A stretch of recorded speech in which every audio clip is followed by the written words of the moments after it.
Being a parent isn't easy, and being a single parent is downright hard. My name is Jamie. I am the Director of Development at Utah Youth Village. I am also the mother to an amazing young woman named Hannah. Hannah struggles with mental illness and debilitating anxiety and depression. When she was young, she would follow me everywhere, including the bathroom, because she was afraid of being left alone. Reading books offered her an escape, and in 6th grade, she routinely got in trouble because all she wanted to do was read books and not pay attention in class.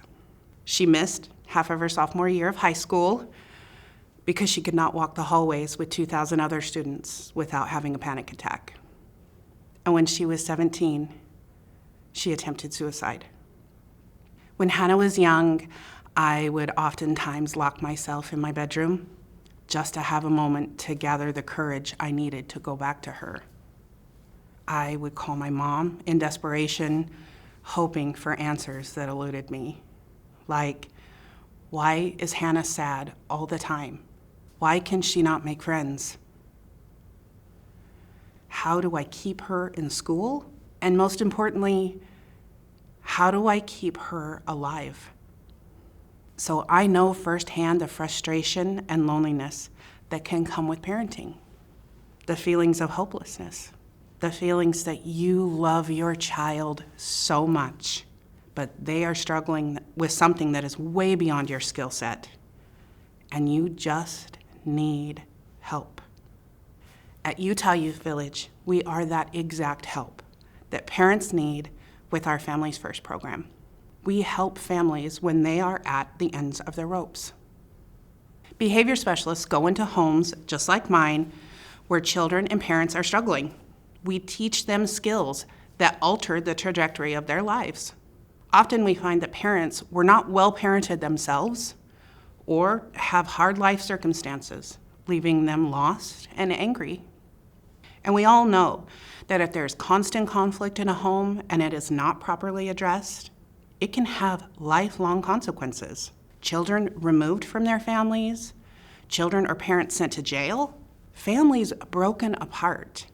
And that trauma experienced by every single member of that family can have never-ending ripple effects.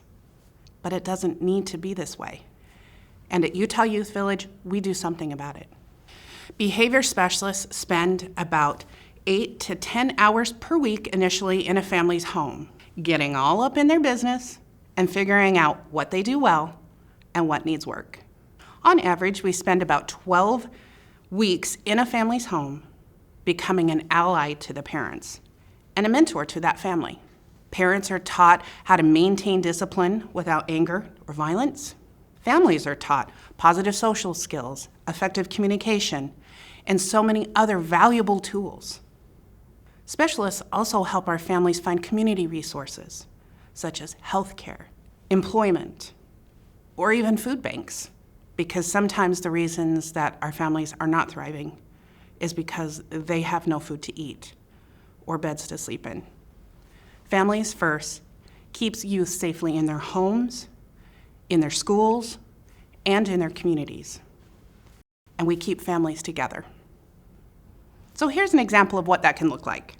We received a referral from the state for a single father and his 14-year-old daughter, who we will call Amanda. In the previous year, Amanda had met a man on the internet and was sexually assaulted. A few months after that, Amanda's mother passed away suddenly. Clearly, this family was shattered.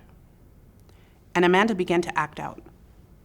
Amanda would have sex with her boyfriend while her dad was at work.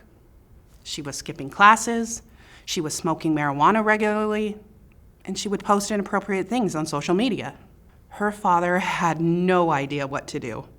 He had never been the primary parent and didn't know how to handle Amanda. So he just yelled or took everything away when he was frustrated. Our specialist helped Dad understand how to use what we call effective consequences with Amanda.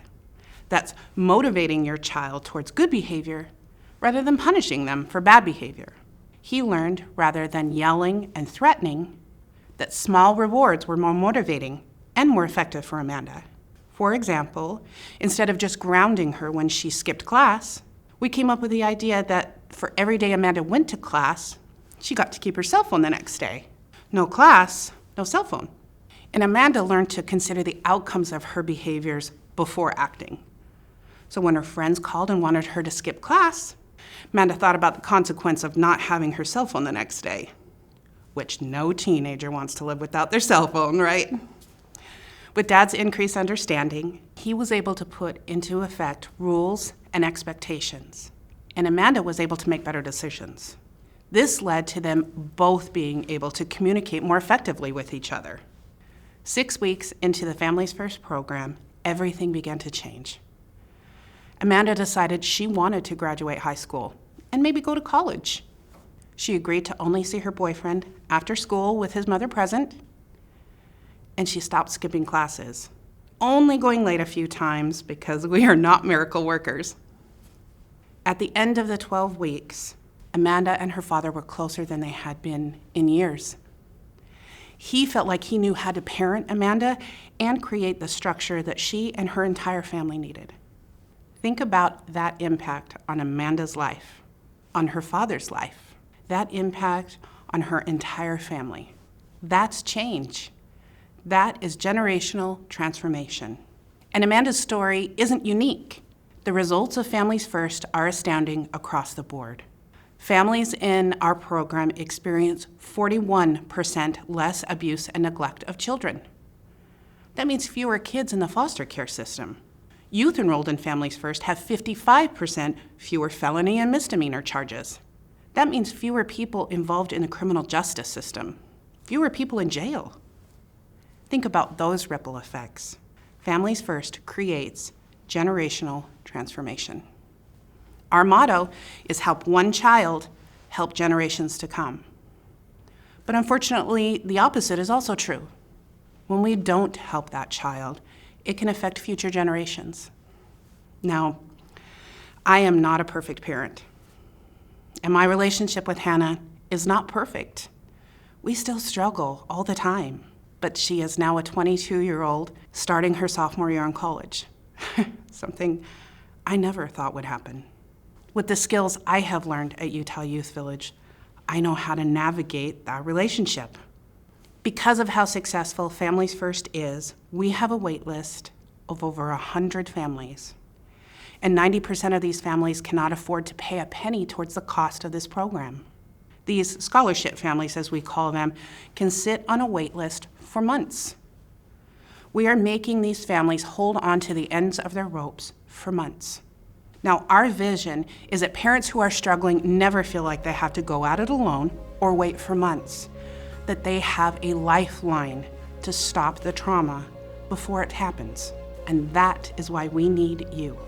By making a donation to Utah Youth Village, you are helping families like Amanda's and mine stop the trauma.